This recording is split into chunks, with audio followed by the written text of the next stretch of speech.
আলহামদুলিল্লাহ, সমস্ত প্রশংসাই মহান রব্বুল ইজ্জত ওয়াল জালালের দরবারে, যে রব্বুল আলামিন আজ পর্যন্ত আমাদের হায়াতে বাঁচিয়ে রেখেছেন, শারীরিক মানসিক ভাবে সুস্থ রেখে, দিল দিমাগ মন মস্তিষ্ক ভালো রেখে রব্বুল আলামিনের এক মস্ত বড় বিধান জুমার সালাত আদায়ের লক্ষ্যে আগে আগে মসজিদে আসার বসার তৌফিক দান করেছেন। এজন্য মুসলমান হিসেবে ঈমানের আওয়াজকে উঁচু করে বিনয় অবনত চিত্তে উচ্চ কণ্ঠে সকলেই পড়ছি আলহামদুলিল্লাহ। সম্মানিত উপস্থিতি, আমরা বড় গুরুত্বপূর্ণ একটি মাস অতিবাহিত করছিলাম। যে মাসটি অতিবাহিত করছি, এই মাসটির নাম হলো জিলহজ মাস, হজের মাস। প্রথম দশক ছিল অত্যন্ত গুরুত্বপূর্ণ, অত্যন্ত ফজিলতপূর্ণ। আল্লাহর নবী সাল্লাল্লাহু আলাইহি ওয়াসাল্লাম বলেন, জিলহজের প্রথম 10 দিন আল্লাহর কাছে ইবাদত এত বেশি প্রিয় যে অন্য কোনো সময়ে ইবাদত এত বেশি প্রিয় হতে পারে না। আর মাত্র 1 থেকে 1.5 দিন আমাদের বাকি আছে। বাকি সময়টা রবের গোলামির মাধ্যমে কাটানোর তৌফিক দান করুন, সকলে পড়ি আমিন।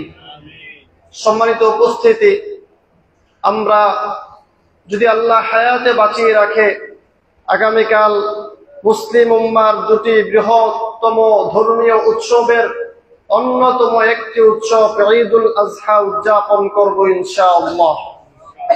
ঈদুল আজহার দিনে মুসলিম উম্মার জন্য সবচেয়ে গুরুত্বপূর্ণ ইবাদত হলো আল্লাহর রাস্তায় আল্লাহর নির্দিষ্ট যে চতুষ্পদ জন্তু আছে, সেই চতুষ্পদ জন্তু কোরবানির মাধ্যমে রবের গোলামির পরিচয় দেওয়া। আল্লাহ রাব্বুল আলামিন এই কুরবানি সংক্রান্ত কোরআন শরীফের মধ্যে 3টি শব্দ ব্যবহার করেছেন। একটি শব্দ হলো কুরবান, দ্বিতীয় শব্দ হলো নুসুক, তৃতীয় শব্দ হলো যবাহ। এই 3টি শব্দ আল্লাহ রাব্বুল আলামিন ব্যবহার করেছেন। নির্দিষ্ট সময়ে নির্দিষ্ট জন্তুর মাধ্যমে আল্লাহর রাস্তায় আল্লাহর দেওয়া চতুষ্পদ জন্তু জবাইয়ের মাধ্যমে আল্লাহর নৈকট্য হাসিল করাকে বলা হয় কুরবানি। সম্মানিত উপস্থিতি, কুরবানি, আল্লাহ তাআলা কুরবানি সংক্রান্ত 2টি ইতিহাস কোরআন শরীফের মধ্যে উল্লেখ করেছেন। প্রথম ইতিহাস হলো আমাদের আদি পিতা হযরত ইব্রাহিম, হযরত আদম আলাইহিস সালাতু ওয়াস সালামের 2 সন্তান হাবিল এবং কাবিলের ইতিহাস আল্লাহ তাআলা উল্লেখ করেছেন। দ্বিতীয় ইতিহাস সূরাতুস সাফফাতের মধ্যে আল্লাহ তাআলা মুসলিম জাতির পিতা হযরত ইব্রাহিম আলাইহিস সালাতু ওয়াস সালাম এবং তার সন্তান হযরত ইসমাঈল আলাইহিস সালাতু ওয়াস সালামের যে কুরবানির ইতিহাস সেটা উল্লেখ করেছেন। যদিও আল্লাহ তাআলা মুসলিম উম্মার সকল নবীর উপর, আদম থেকে নিয়ে মুহাম্মদুর রাসূলুল্লাহ পর্যন্ত যত নবী আছে, সমস্ত নবীদের উপর আল্লাহ তাআলা এই কুরবানিকে আবশ্যক করেছেন। আল্লাহ বলেন, ওয়ালিকুল্লি উম্মাতিন জাআলনা মানসাকা, আমি আল্লাহ তাআলা সমস্ত উম্মতের জন্য কুরবানি দিয়েছি। তথাপিও আল্লাহ তাআলা সমস্ত নবীদের কুরবানির আলোচনা না করে শুধুমাত্র আদম এবং হযরত ইব্রাহিম এই 2 নবীর কুরবানির ইতিহাসের কথা উল্লেখ করেছেন। এই 2 নবীর কুরবানিকে যদি সামনে রাখি, তাহলে আমাদের জন্য অনেকগুলো শিক্ষা রয়েছে। প্রায় 10টি শিক্ষা নিয়ে আমরা আলোচনা করব ইনশাআল্লাহ। সম্মানিত উপস্থিতি, আমরা যারা কুরবানি দিব কিংবা যারা কুরবানি দিব না, উভয় শ্রেণীর মানুষের জন্য আল্লাহর দেওয়া কোরআনের মধ্যে বর্ণিত যে 2টি ঘটনা, এই 2 ঘটনা থেকে আমাদের জন্য প্রায় 10টি শিক্ষা রয়েছে। একটু আওয়াজ করে বলেন, কয়টি শিক্ষা? 10টি শিক্ষা রয়েছে। তোর মধ্যে অন্যতম প্রধান আর প্রথম শিক্ষা হলো তাকওয়া ভিত্তিক জীবন পরিচালনা করা। তাকওয়া ভিত্তিক জীবন পরিচালনা করা এটা অত্যন্ত গুরুত্বপূর্ণ।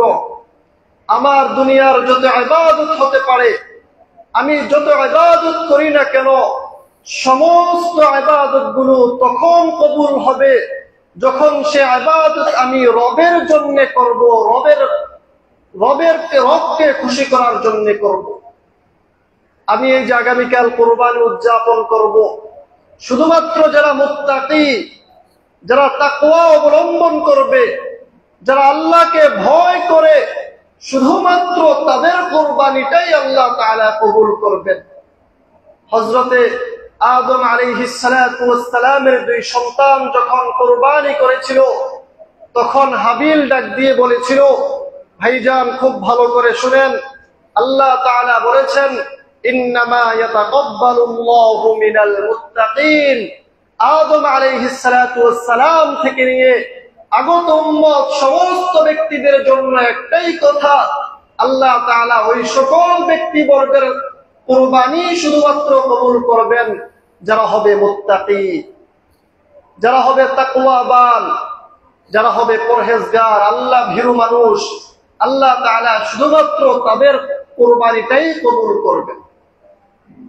সুবহানাল্লাহ পড়বেন না? শুধুমাত্র যারা মুত্তাকি হবে তাদের কুরবানিটাই কবুল করা হবে। এই যে কয়েকদিন আগে আমরা দীর্ঘ 1 মাস সিয়াম সাধনা করেছি, এই সিয়াম সাধনার মূল লক্ষ্যই ছিল মানুষদেরকে মুত্তাকি বানানোর জন্য, মুত্তাকি বানানো। আল্লাহ আবার আমাদের সামনে কুরবানি এনেছেন। এই কুরবানির মূল লক্ষ্য আর উদ্দেশ্য হলো কি করে মানুষকে মুত্তাকি আর পরহেজগার বানানো যায়, কিভাবে মানুষকে আল্লাহ ভীরু, কিভাবে মানুষকে আল্লাহ ওয়ালা বানানো যায়, এটাই হলো মূল লক্ষ্য আর উদ্দেশ্য। আল্লাহ তাআলা আমাদেরকে মুত্তাকি হওয়ার তৌফিক দান করুন, সকলে পড়ি আমিন। 2 নম্বর শিক্ষা হলো তাওহীদ ভিত্তিক জীবন পরিচালনা করা। আমার মাথা একমাত্র আল্লাহর সামনে নত হবে, আল্লাহ ব্যতীত রেখে আর কারো সামনে আমার মাথা নত হবে না। রাসূলুল্লাহ সাল্লাল্লাহু আলাইহি ওয়াসাল্লাম যখন আসছেন, মক্কার মানুষের হালত যখন দেখলেন, তিনি দেখতে পেলেন মক্কার মানুষগুলো আল্লাহর নামে তাদের পশু জবাই না করে, আল্লাহর জন্য তাদের পশুর গলায় ছুরি না চালিয়ে তারা তাদের বিভিন্ন দেব দেবতার নামে পশু কোরবানি করে, তারা বিভিন্ন তাদের নেতা নেত্রীর নামে পশু কোরবানি করছে। আমরা যেমন এখন বলি বিসমিল্লাহি আল্লাহু আকবার, তারা তখন এই কথা উচ্চারণ না করে বরং তাদের দেব দেবতা যারা আছে, তাদের যে সকল ব্যক্তিবর্গ আছে, লিডার আছে, তাদের নামে তারা কোরবানি করছে। নাউজুবিল্লাহ পড়বেন না? আল্লাহ রাব্বুল আলামিন তার হাবিবের মাধ্যমে জানিয়ে দিচ্ছেন, নবী হে আপনি পৃথিবীর মানুষদেরকে বলে দিন ফাসাল্লি লিরাব্বিকা ওয়ানহার। এই দুনিয়ার মানুষ শোনো, দুনিয়ার কোন দেবদেবতার নামে কুরবানি হবে না, দুনিয়ার কোন নেতা নেত্রীর নামে কুরবানি চলবে না, দুনিয়ার কোন লিডারের নামে কুরবানি চলবে না, দুনিয়ার কোন মাজার আর বাজারের নামে কুরবানি চলবে না, দুনিয়ার কোন পীর আর মুরিদের নামে কুরবানি হবে না। কুরবানি শুধুমাত্র হবে ফাসাল্লি লিরাব্বিক, তোমার রবের জন্য। বলেন কার জন্য? শুধুমাত্র আল্লাহর জন্য কুরবানি হবে। ফাসাল্লি লিরাব্বিকা, তুমি নামাজ পড়ো যার জন্য, ওয়ানহার, কুরবানিটাও করো তার জন্য। তোমার নামাজ হয় যার জন্য, তোমার কুরবানি হবে তার জন্য।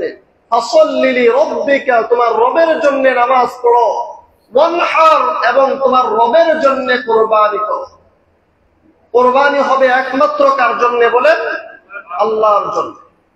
ইন্না সালাতি ওয়া নুসুকি ওয়া মাহইয়ায়া ওয়া মামাতি লিল্লাহি রাব্বিল আলামিন। নিশ্চয় আমার সালাত, আমার কুরবানি, আমার জীবন, আমার মরণ লিল্লাহি রাব্বিল আলামিন, একচ্ছত্র ক্ষমতার মালিক একমাত্র আল্লাহর জন্য, আল্লাহ ব্যতিরেক ভিন্ন কোন মানুষকে খুশি করার জন্য, আল্লাহ ছাড়া ভিন্ন কোন মানুষকে দেখানোর জন্য, আল্লাহ ছাড়া ভিন্ন কারোর জন্য আমার নামাজও হবে না, আমার কুরবানিও হবে না, আমার জীবন মরণ সব কিছু একমাত্র আল্লাহর জন্য। একমাত্র কার জন্য বলেন? আরেকটু আওয়াজ করে বলেন, কার জন্যে? একমাত্র আল্লাহর জন্য। মুহতারাম হাজিরিন, তাহলে কোরবানি এসে আমাদেরকে দ্বিতীয় শিক্ষা দিল তাওহীদ ভিত্তিক জীবন পরিচালনা করা, যে আমরা একমাত্র যা কিছু করব সব কাকে খুশি করার জন্য করব ভাই? আল্লাহকে খুশি করার জন্য। আমার আল্লাহকে রাজি আর খুশি করার জন্য আমার সমস্ত কাজ কর্ম হবে। আমার জীবনে যা হবে সব কিছু আল্লাহর জন্য করব। আল্লাহ তৌফিক দান করুন, সকলে পড়ি আমিন। 4 নাম্বার, পূর্ণ আত্মসমর্পণ করা। আমার জীবনের যত কিছু আছে আল্লাহর বিধানের সামনে আর কোনো কথা চলবে না। আমার জীবনের যত বড় থেকে বড় বিষয় সামনে আসুক না কেন, আর যত ছোট থেকে ছোট বিষয় সামনে আসুক না কেন, আল্লাহর বিধান যা আছে সেটাই হবে। আল্লাহর বিধানের সামনে আমার কোনো যুক্তি আর তর্ক চলতে পারে না। বলেন, আল্লাহর বিধানের সামনে কোনো যুক্তি তর্ক? কোনো যুক্তি তর্ক নাই। আল্লাহ যেভাবে বলছে সেভাবে, আল্লাহ যা বলছে তাই, আর কোনো কথা নেই। হযরত ইব্রাহিম আলাইহিস সালাম জীবনের একদম শেষ লগ্নে এসে প্রায় 95 বছর পার হওয়ার পরে আল্লাহর কাছে সেই বিবাহের পর থেকেই দোয়া করছে, আল্লাহ সন্তান দান করো, সন্তান দান করো। একে একে দোয়া করতে করতে জীবনের শেষ লগ্নে যখন দাড়ি টাড়ি সবকিছু পেকে গেছে, হাড্ডি সবকিছু দুর্বল হয়ে পড়েছে, এমন হালতে আল্লাহ তাআলা সন্তান দান করেছেন। সেই সন্তানকে যখন আল্লাহ জবাই করতে বলছে, ইব্রাহিম আলাইহিস সালাম কোনো প্রশ্ন করে নাই, কোনো ইশকাল করে নাই, কোনো অভিযোগ করে নাই, কোনো তর্ক আর যুক্তি খাটাই নাই। সম্পূর্ণ আল্লাহর বিধানের উপরে সারেন্ডার হয়ে সন্তানকে মিনায় নিয়ে গেছেন জবাই করার জন্য। ও বন্ধু, আমার আর তোমার কি হলো? 10 টাকা খরচ করতে যদি বলা হয় তখন হাজারো তর্ক শুরু হয়। সুদি কারবার বন্ধ করতে বললে হাজারো তর্ক শুরু হয়। ঘুষের কারবার বন্ধ করতে হাজারো তর্ক শুরু হয়। বিবিকে পর্দা রাখতে বললে হাজারো যুক্তি আমার সামনে শয়তান পেশ করে। অথচ আমার বাবা শিক্ষা দিয়ে গেছিল, আমার বাবা শিক্ষা দিয়ে গেছিল যে সন্তান আমার, আমি আমার জীবনের শেষ লগ্নে সবচেয়ে আদরের সন্তানকে যখন জবাই করতে বলেছে, দ্বিতীয় কোনো প্রশ্ন করি নাই, জবাই করার জন্য প্রস্তুত হয়েছি। সেই বাবার সন্তান তো ওই বাবারই তো সন্তান আমরা। আমরা কেন এত যুক্তি তর্ক সামনে আনি? এত যুক্তি কেন আমাদের সামনে আসে? فلما بلغ معه السعي قال يا بني إني أرى في المنام। সন্তানকে ডাক দিয়ে বলতেছে, সন্তান আমার, আমি স্বপ্নে দেখেছি, আন্নী আযবাহুকা, তোমাকে জবাই করতেছি। ফানজুর মাযা তারা, কোন বাবার কেমন সন্তান দেখুন। বাবা পরামর্শ চাচ্ছে, আমাকে তুমি একটা পরামর্শ দাও, আমি এখন কি করব? আমি এখন কি করতে পারি বলো? পরামর্শ ভিত্তিক জীবন পরিচালনা করার সুফল কত সুন্দর দেখেন। হযরত ইব্রাহিম আলাইহিস সালাম সন্তানকে জবাই করবে, এটা সত্য, এতে বিন্দু পরিমাণ কুণ্ঠাবোধ নেই। তারপরও সন্তানের সামনে অপশন পেশ করে সন্তানটাকেও আল্লাহর সামনে দামি বানিয়ে দিল। সুবহানাল্লাহ, সন্তানটাকেও আল্লাহর সামনে দামি বানিয়ে দিল। এই যে মাঝে মধ্যে আমরা যখন ভিক্ষুককে টাকা দান করতে চাই, মসজিদ মাদ্রাসায় টাকা দান করতে চাই, নিজ হাতে না দিয়ে সন্তানের মাধ্যমে দেওয়াই, নিজে না দিয়ে আমি আমার বিবির মাধ্যমে দেওয়াই। ফায়দাটা কি? আমিও সওয়াবের ভাগীদার হলাম, সন্তানকে সহযোগী বানিয়ে তাকেও সওয়াবের ভাগীদার বানিয়ে দিলাম। সুবহানাল্লাহ, আমিও দান করে আল্লাহর কাছে দামি হইলাম, আমার সন্তান আমার দানের সহযোগী হয়ে সেও আল্লাহর কাছে দামি হয়ে গেল। সুবহানাল্লাহ। তো ইব্রাহিম আলাইহিস সালাম বলছেন, বিধান তো পালন করব, আল্লাহর কাছে তো বড় হব, তো সন্তানটাকেও নিয়ে আল্লাহর কাছে বড় হই। তো সন্তানের সাথে এবার পরামর্শ করছে, ফানজুর মাযা তারা, তুমি আমাকে বলো আমি কি করব। আল্লাহর নবীর একজন সাহাবী আল্লাহর নবীর কাছে এসে চাইছে, দীক্ষা চাইছে, নবী আমাকে কিছু দিন। আল্লাহর নবীর সামনে আরেকজন সাহাবী বসা। আল্লাহর নবী বলেন, তাকে কি ভিক্ষা দেওয়া যায়? ওই সাহাবী বলছে, অবশ্যই দেওয়া যায়, দিন। তো আল্লাহর নবী তাকে দীক্ষা দিয়ে দিলেন। ওই ভিক্ষুক চলে যাওয়ার পরে আল্লাহর নবীর সাহাবী নবীকে জিজ্ঞেস করে, নবী আপনি আমার কাছে জিজ্ঞেস করলেন কেন? আমি কে?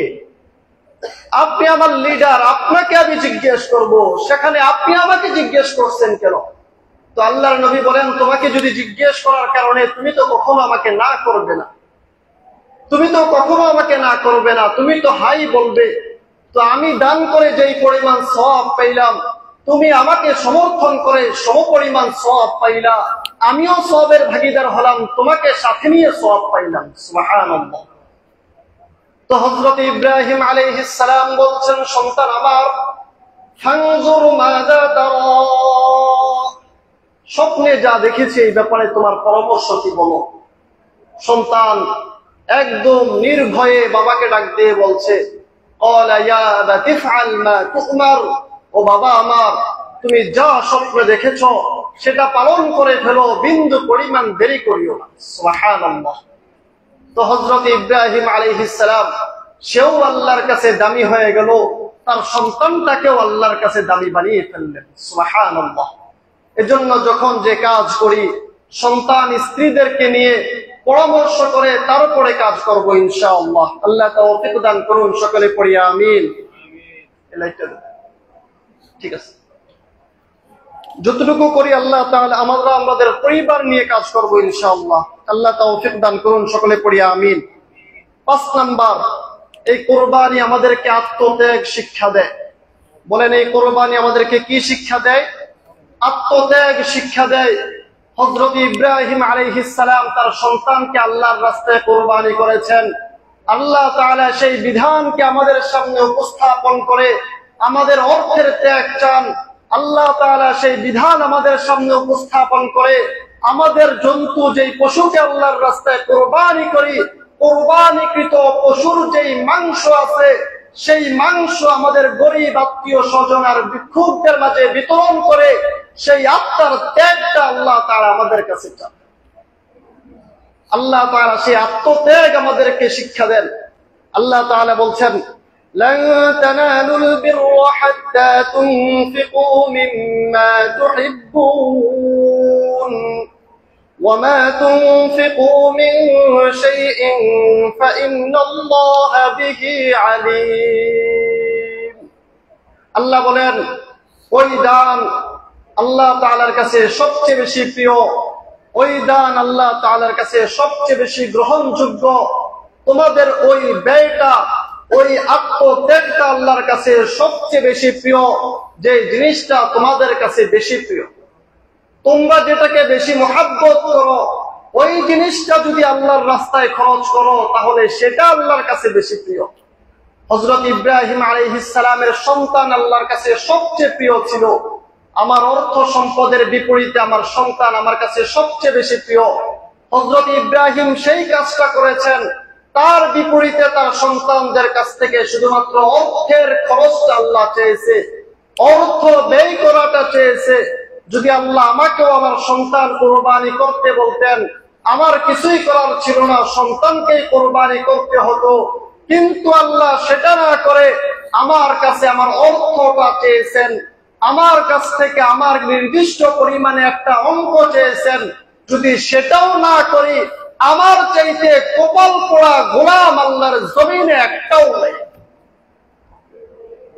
হযরত ইব্রাহিম সে তার সন্তানকে কুরবানি করার জন্য নিয়েছেন, আর আমার কাছে আল্লাহ তাআলা সেটা না চেয়ে অর্থের কিছু কুরবানি চেয়েছেন।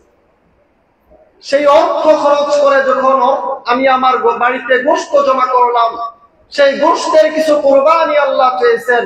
শুধুমাত্র ডিপ ফ্রিজ ভরে ফ্রিজের মধ্যেই সংরক্ষণ করিও না, সেটা আত্মীয় স্বজন আর গরিব দুঃখীদের মাঝেও ভাগ বন্টন করে দাও।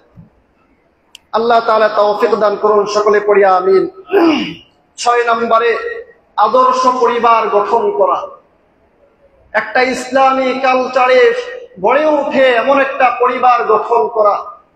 হযরত ইব্রাহিম আলাইহিস সালাতু ওয়াস সালাম তার জীবনের সূচনা লগ্ন থেকে যেদিন বিয়ে করেছেন সেদিন থেকেই আল্লাহর কাছে দোয়া করেছেন, রব্বি হাবিলি মিনাস সালিহিন, আয় আল্লাহ আমার সন্তান দরকার। সন্তান তোমার মস্ত বড় নিয়ামত, এর চাইতে বড় নিয়ামত আর কিছুই হতে পারে না। আমার সন্তান দরকার, তবে সেই সন্তানটা যেন সালিহিন নেককার সন্তান হয়। বলেন কি সন্তান হয়? নেককার সন্তান হয়। একটা ইসলামী সমাজ মানবে, কোরআন সুন্নাহ ভিত্তিক গড়ে উঠবে, এমন সন্তান আমাকে তুমি দাও। এমন সন্তান আমার প্রয়োজন। কোন কুসন্তান আর খারাপ সন্তান, বেহায়ার অশ্লীল অপকর্মের সাথে জড়িত হয় এমন কোন সন্তান আমার প্রয়োজন নেই। এই দোয়ার বরকতেই তো আল্লাহ তাআলা এমন সন্তান তাকে দিয়েছে, মাত্র 8 থেকে 12 বছর বয়সী সন্তান জবেহ হওয়ার জন্য প্রস্তুত হয়ে গেছে। সুবহানাল্লাহ। এজন্য জীবনের সূচনা লগ্ন থেকে যেদিন বিয়ে করব সেদিন থেকেই দোয়া করা, রব্বানা হাব লানা মিন আজওয়াজিনা ওয়া যুররিয়াতিনা কুররাতা আ'য়ুন। আয় আল্লাহ, আপনি আমাকে এমন স্ত্রী দান করেন যে স্ত্রীর দিকে তাকালে আমার শরীরের সকল কষ্ট, আমার শরীরের সকল পেরেশানিগুলো মুহূর্তের দূর হয়ে যায়। এমন সন্তান দান করুন যে সন্তানের দিকে তাকালে আমার চক্ষু শীতল হয়। কুররাতা আ'য়ুন, চক্ষু শীতলকারী সন্তান দান করুন, চক্ষু শীতলকারী স্ত্রী দান করুন। আল্লাহ তাআলা আমাদেরকে আদর্শ পরিবার গঠন করার তৌফিক দান করুন। সকলে পড়ি আমিন। 7 নাম্বার, ভুলের জন্য তওবা করা। মানুষ মাত্রই ভুল করবে, এটা স্বাভাবিক। মানুষের ভুল হবে, এটা স্বাভাবিক। কিন্তু এই ভুলের উপর চলতে থাকা, এটা মানুষের জন্য অস্বাভাবিক। এটা কোনো জীবন হতে পারে না। দিনের পরে দিন আমি ফজরে উপস্থিত হলাম না, এটা কোনো জীবন হতে পারে না। দিনের পরে দিন আল্লাহর শুধু নাফরমানি করে যাচ্ছি, এটা কোনো মানুষের জীবন হতে পারে না। দিনের পরে দিন আমি জোহরে উপস্থিত হই নাই, এটা কোনো জীবন হতে পারে না। একদিন 2 দিন মিস হতে পারে, আল্লাহর 2-1টা নাফরমানি আমার মাধ্যমে হতে পারে, আল্লাহর 2-1টা আদেশের অমান্য আমি করতে পারি, এটা স্বাভাবিক। কিন্তু ভুল হওয়ার সাথে সাথে তওবা করে দেওয়া, তওবা করে নেওয়াটাই হলো মুমিনের কাজ। হাবিল এবং কাবিল যখন 2 জন হত্যাযোগ্য অপরাধের সাথে জড়িত হয়েছে, তখন কাবিল শেষ পরিণতিতে গিয়ে আল্লাহর কাছে ক্ষমা চেয়ে আবার আল্লাহর প্রিয় বান্দাও হয়ে গেছে। আল্লাহ তাআলা হত্যাকারীকেও মাফ করে যদি ক্ষমা চাইতে পারে। বুখারীর মধ্যে হাদিস আসছে, বনি ইসরাইলের এক মহিলা সারা জীবন শুধুমাত্র জিনার ব্যভিচার করেছে। জিনা ব্যভিচার করতে করতে জীবনের শেষ লগ্নে এসে উপস্থিত হয়েছে, এমন বয়সে এসে উপস্থিত হয়েছে এখন আর জিনা করতে পারে না। জীবনের শেষ লগ্নে এসে একদিন দেখছে একটা কুকুর পানি খাওয়ার জন্য কাতরাচ্ছে। পানির পিপাসায় তার জিহ্বা পর্যন্ত বের হয়ে গেছে, কিন্তু কূপ থেকে পানি উঠিয়ে পানি খেতে পারছে না। ওই মহিলা শুধুমাত্র কূপ থেকে পানি উঠিয়ে এই কুকুরকে পান করিয়েছে। কুকুর যেটা সমাজের সবচেয়ে নিকৃষ্ট বস্তু, যাকে দেখলেই একটা লাঠি দেই আমরা, ওই কুকুরকে সে 1 ঢোক পানি পান করিয়েছে। এই 1 ঢোক পানি পান করার কারণে আল্লাহ তাআলা তার तमाम জিন্দেগীর গুনাহগুলোকে মাফ করে তাকে জান্নাত দিয়ে দিয়েছেন। সুবহানাল্লাহ। বিপরীতে আরেকটা হাদিসও আসছে, এক মহিলা অনেক পরহেজগার মানুষ, অনেক আল্লাহওয়ালা, আল্লাহ ভীরু মানুষ, নামাজ রোজা সবকিছু ঠিক করে, কিন্তু এক বিড়ালকে বেঁধে গাছের লগে বেঁধে রাখছে। বিড়ালের অত্যাচার সহ্য করতে না পেরে তাকে গাছের সাথে বেঁধে রাখছে, তাকে খাওয়া দাওয়া দিচ্ছে না। এই এক বিড়ালকে কষ্ট দেওয়ার কারণে আল্লাহ তাআলা তাকে জাহান্নামে কীট বানিয়ে ছাড়ছে। তো বলতেছিলাম, মুমিন ব্যক্তি গুনাহ করবে, এটা স্বাভাবিক। আমার জীবনে গুনাহ হবে, এটা স্বাভাবিক, হতেই পারে। আমার মাধ্যমে আল্লাহর আদেশের অমান্য হতেই পারে, এটা স্বাভাবিক। কিন্তু তওবা করে নেওয়া, ক্ষমা চেয়ে নেওয়া, আল্লাহর কাছে ক্ষমা চাওয়া, ক্ষমার গুণ অর্জন করা। আল্লাহ বলেন, ফাকুল তুস্তাগফিরু রাব্বাকুম ইন্নাহু কানা গফফারা। তোমরা আল্লাহর কাছে ইস্তিগফার করো বেশি বেশি, তিনি তোমাদের গুনাহকে ক্ষমা করে দিবেন। ইউরসিলিস সামাআ আলাইকুম মিদরারা, আকাশ থেকে বৃষ্টি বর্ষণ করবেন। ওয়ায়ুমদিদুকুম বিআমওয়াল, তোমাদের সম্পদ দিয়ে সহযোগিতা করবেন। ওয়াবানিনা, তোমাদের সন্তান দিয়ে সহযোগিতা করবেন। ওয়ায়াজআল লাকুম জান্নাতিন ওয়ায়াজআল লাকুম আনহারা, পরকালীন জিন্দেগিতে তোমাদেরকে জান্নাত দিয়ে দিবেন। সুবহানাল্লাহ। তোমাদের গুনাহগুলো তো ক্ষমা করবেই। তোমরা যদি ক্ষমা চাও তাহলে তো ক্ষমা করবেই। সাথে সাথে তোমাদেরকে পরকালীন জিন্দেগিতে আল্লাহ তাআলা জান্নাতের মালিক বানিয়ে দিবেন। সুবহানাল্লাহ। তো ভুলের জন্য তওবা করা, নিজের জিন্দেগিতে যত গুনাহ হোক না কেন ওই গুনাহের জন্য আল্লাহর কাছে এসে ক্ষমা চাওয়া, আল্লাহর কাছে মাফ চাওয়া। আল্লাহ তাআলা তৌফিক দান করুন, সকলে পড়ি আমিন। জীবনের শেষ লগ্নে এসেও, জীবনের শেষ সময়ে এসেও দাওয়াতের কার্যক্রম চালু রাখা। ৮ নাম্বার শিক্ষা হলো জীবনের শেষ লগ্নে এসে হলেও দাওয়াতের কার্যক্রম চালু রাখা। অনেক সময় মনে করি সন্তান এখন বড় হয়েছে, আমি এখন বৃদ্ধ হয়েছি, এখন সন্তানকে নামাজের কথা কেমনে বলি, এখন সন্তানকে আমি ইসলামের কথা কিভাবে বলি। সে এখন বুঝতে শিখেছে, তারটাতে সে মানুষ, আমারটা আমি মানি। আমি বাবা ফজরে এসে উপস্থিত হই, কিন্তু আমার সন্তান হয় না। এই যে দিনের পরে দিন সন্তানকে তার গতিতে ছেড়ে দিয়েছি, এটা আমি বাবার জন্য কখনো কাম্য নয়। বরং জীবনের শেষ লগ্নে এসে মৃত্যুর দুয়ারে দাঁড়িয়েও যেমনি ভাবে সন্তানদেরকে নসিহত করি, সন্তানরা সবাই মিলেমিশে থাকবে, প্রত্যেককে প্রত্যেকের প্রাপ্য বুঝিয়ে দিবে, আরো কত ওসিয়ত যেমন মৃত্যুর দুয়ারে দাঁড়িয়েও করি, সেই মুহূর্তে দাঁড়িয়েও আল্লাহর কথাটাকেও যেন স্মরণ হয়, সেই দিকটা খেয়াল রাখা।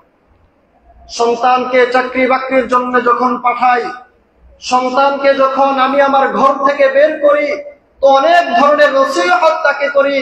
যাওয়ার সময় গাড়ি ঘোড়া দেখে যাবে, যাওয়ার সময় পথে কিছু খেয়ে নেবে, আরো কত কত নসিহত তাকে করে দেই। সেই ক্ষেত্রে দাঁড়িয়েও যেন আল্লাহর কথাটা স্মরণ করিয়ে দেই।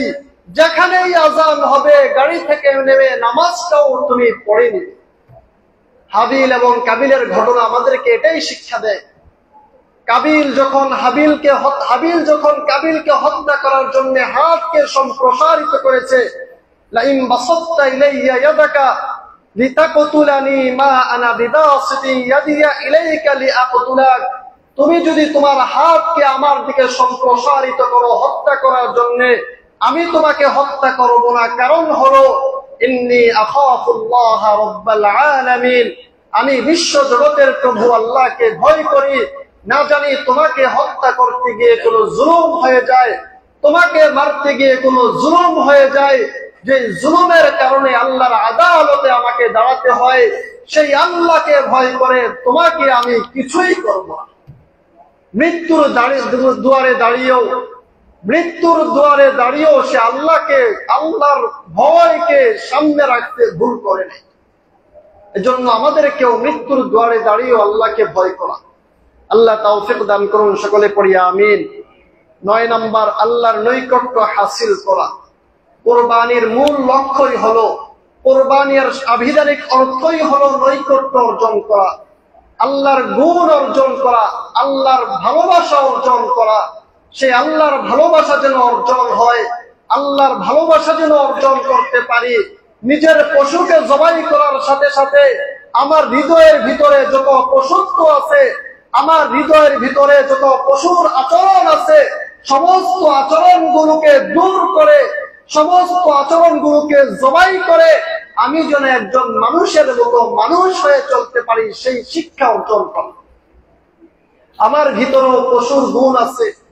এক পশু দেখবেন আরেক পশুকে হিংসা করে, এক পশু যদি শক্তিশালী হয় অপর পশুকে গুটা দিয়ে দূর করে দেয়, তাকে খেতে দেয় না।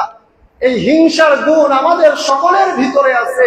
এই গুণকে পশু জবাই করার সাথে সাথে আমার ভিতরের পশুত্বকেও জবাই করা। আল্লাহ তাআলা তৌফিক দান করুন, সকলে পড়ি আমিন। ১০ নাম্বার আনন্দ এবং দুঃখ, ধনী এবং গরিব এক কাতারে দাঁড়িয়ে কোরবানি ঈদের দিনে আনন্দ দুঃখ ভাগাভাগি করে নেওয়া। আমি তো অর্থ সম্পদশালী মানুষ, সারা বছরই আমি গোশত খেতে পারি, আল্লাহ তাআলা সেই তৌফিক দিয়েছে। এমন বহু গরিব মানুষ আছে, এমন বহু আত্মীয় স্বজন আমাদের আছে যারা বছরে শুধুমাত্র কোরবানির দিনের দিকে তাকিয়ে থাকে যে আপনি তাকে এক টুকরো গোশত দিবেন, সে ভাগ করে খাবে। তার সন্তানদের মুখে গোশত তুলে দিবে, আপনি এটাকে ফ্রিজিং করে পুরা বছর বরকত মনে করে না খেয়ে তাদের মাঝেও এই আনন্দ দুঃখকে ভাগাভাগি করেন। আপনি যদি বাড়িওয়ালা হন তো আপনার ভাড়াটিয়া যারা আছে তাদেরকে ডেকে আনেন, একসাথে বসে আপনি এই কোরবানির পশুকে জবাই করে গোশত ভাগাভাগি করে সকলের মাঝে এটা বিতরণ করেন। আল্লাহ তাআলা কোরআনের মধ্যে বলেন, লিয়াশহাদু মানাফিআ লাহুম ওয়া ইয়াযকুরু ইসমাল্লাহি ফি আইয়ামিন মা'লুমাত আলা মা রাযাকাহুম মিন বাহিমাতিল আন'আম ফাকুলু মিনহা ওয়া আত'ইমুল বাঈসাল ফাকির। যে কোরবানির পশুর গোশত আছে, এই পশুর গোশত তুমি নিজে খাও, তুমি তোমার গরিব আত্মীয় স্বজন যারা আছে বা ইসা তাদের মাঝে বিতরণ করো, এবং দরিদ্র যারা তোমার কাছে হাত পাতে কুরবানির দিনে তাদেরকেও এই গোশত তুমি দিয়ে দাও। আল্লাহ তাআলা কুরবানির এই 10টি শিক্ষা আমাদেরকে অর্জন করার তৌফিক দান করুন, সকলে পড়ি আমিন।